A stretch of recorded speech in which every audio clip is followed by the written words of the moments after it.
report by interest agencies on Osun, on Ekiti, it's clear that the mystery around the elections revolve now around results, counting, voting, transmission, collation, and announcement. INEC has built great capacity now, improved its service delivery.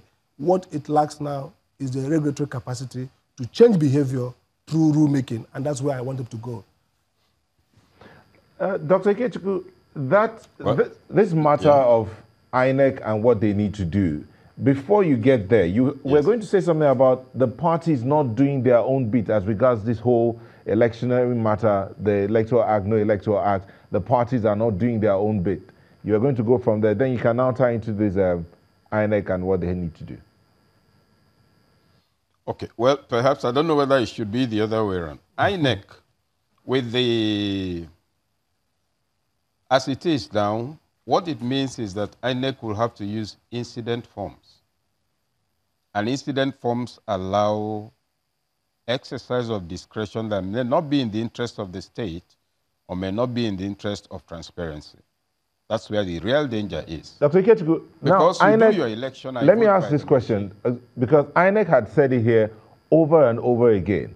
Professor Mahmoud had said it, and INEC spokesman that was in our studio said it several times, that they are not using the incident form for this election whatsoever. That if you have an issue, they will recapture you at that venue. Okay, now that's a major relief. So that gets out of the conversation. So let's then move to the parties like you suggested initially and go back to the elections that's to come. Ordinarily, within the last 4 years after the last elections, the parties ought to have been building membership through political education, in which case you're talking to people, getting them to understand the ideology of the party if it is one, getting them to understand why it should be your party, why things should be better for them if you're in power, and why they should vote for you. So political education is one of the major investments that parties are supposed to be doing over the years. I recall a program, I think it was the Leadership Institute in Arlington. I was the only participant from Nigeria, and when the details of election were being discussed, I discovered that most of the people in Europe had this constant view that for elections, you spend at least 40% of your time on fundraising. I didn't understand that. On fundraising, they said yes. Anyway, the logic of it is that you talk to everybody, they put in their little bit, you win, and they hold you accountable. Here we are developing a culture where people fund the elections and own the parties and government and therefore own the state. So the absence of stakeholder creation and engagement, the stakeholder is the godfather. Every other person is given money to vote or not to vote, or to behave well or not behave well. Now, what that has led to is that the job of INEC is further complicated by the fact that political parties are not doing their job and they expect INEC to be a magician. It is not INEC that will create party loyalty and prevent rigging. Yes, we had the Ekiti issue, we had the Osun and the rest of it, but the point is this. Supposing members of the various political parties stood their grounds and said, no, this is not going to happen, I tell you nothing would have happened. But you don't have convinced followership. And therefore, the political parties are what they are. They get together during elections, money is shared out, the people are endorsed. It has been said that it is some that will go. No. They have told us that it's okay that will go. Who is there? So within that context, you have not voter party, but citizenship disinterest in the processes that create the institutions of state. So it becomes like booty. It's a reward for what you do.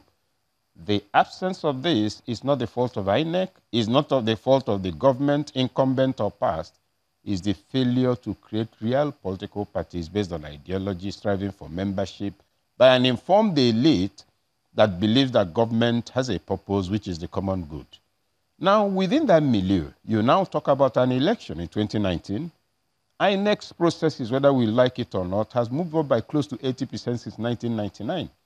It's actually become one of the most credible institutions we have in terms of the effort that has gone into it. Look at the caliber of people who now manage elections. Jega did the nation a great favor, building on what his predecessors has done. And however you look at it, Mahmoud, look at the Zamfara situation. We were watching to see what the action of INEC would be. So it presents the profile of a perceptibly credible, in terms of it will be inclined to be credible, but the forces of the political process may still overwhelm INEC because it has no power of enforcement in the venues. Which forces exactly? Dr. Ketugu, when you say forces, what forces are you talking about here? I'm talking about the political forces in every environment. If I'm contesting elections and I have 60 thugs deployed to a particular polling booth, now those thugs do not have a counter force from the people. And you may find the area mined by a policeman who has 2 bullets in his gun, or you have 9 polling booths manned by 3 policemen. So the forces I'm talking about are the uneducated political forces that have been told that this is a war. So if you go there and overwhelm them and collect the material and we put it in our favor, we have won. So you have forces that are not preparing to elect a leader, but they are preparing to elect a warlord who will protect their interests. These are the forces. INEC is not statutorily, institutionally, process-wise equipped to handle, and should not be equipped because that's why you have law enforcement agencies. But is it too late to educate the electorate? Sorry? Is it too late to educate the electorate to be the counterforce to those political forces you're talking about?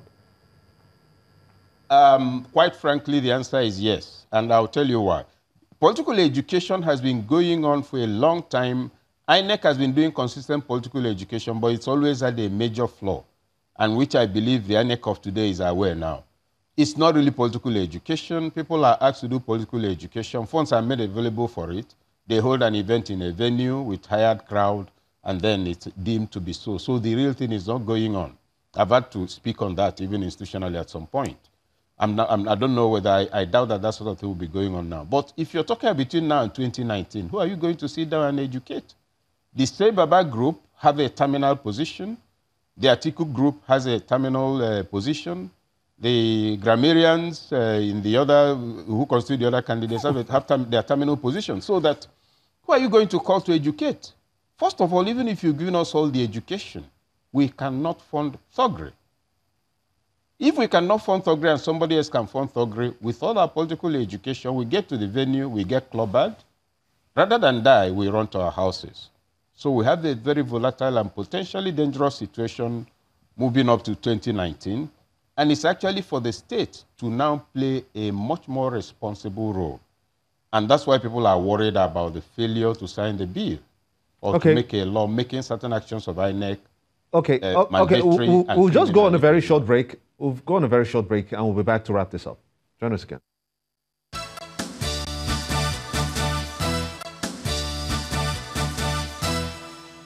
Dr. Sam Amadi, let me get your thoughts on this. Would you be surprised if those 2 provisions, that's the display of the results at the polling units and also the transmission electronically to INEC servers, would you be surprised if they are jettisoned at the end of the day? Well, I won't be surprised. 2 things quickly, like he said. INEC, no matter how much constitutional authorized it is, INEC doesn't have foot soldiers. INEC has no much boot on the ground. INEC is subject to actual override by politicians working with other forces. But let's not keep our eyes off the security. The biggest challenge to this election is actually security. Most of the challenges over either writing of script or failure to transmit the actual result or all those malpractices occur with the aiding and abetting of security personnel. And so people at the highest level of INEC know that they're dealing with something they don't control. And because the operational character of the security forces is that they receive orders from above, and above could be anything between the presidency and the lance corporal or the inspector at the station. So INEC has to do 2 things quickly. First, if you look at Jega, I think at the point, he made up his mind that his biggest threat will be the ruling party and the ruling government. That's important because the only person who has the powers to override you, sanction you, even illegally and illegitimately, is the government. The opposition has the power to wail, to complain, to heckle, but they don't have power to sanction, to override, or to interrogate, very injuriously. So that means that mentally, there's a psychological component to this. You must make up your mind that you are dealing with a situation where either or. You want to be a hero, you want to be a villain. And this is where civil society comes in. INEC has done so much that we are in bed with them. But at this point now, we should step out from the bed and raise the ante, create an incentive that INEC has to be placed at a higher level of credibility and independence, and no longer at a rudimentary level of service delivery, which they have done well. They need to move to a higher step. Dr. Ikechukwu, real quick, we're almost out of time. Of being clearly independent. So my issue is, Dr. Ikechukwu, those two bills, those two sections that are not amended and approved are a big loss. All right, thank you. Dr. Ikechukwu, real quick, we're almost out of time. No, just to observe that for every election, INEC works with over 500,000 people, out of which less than 10% is their staff. Let's understand the constraints of INEC and give it credit where it's due. For one, it has improved the quality of human capital with which it conducts elections over the last distance.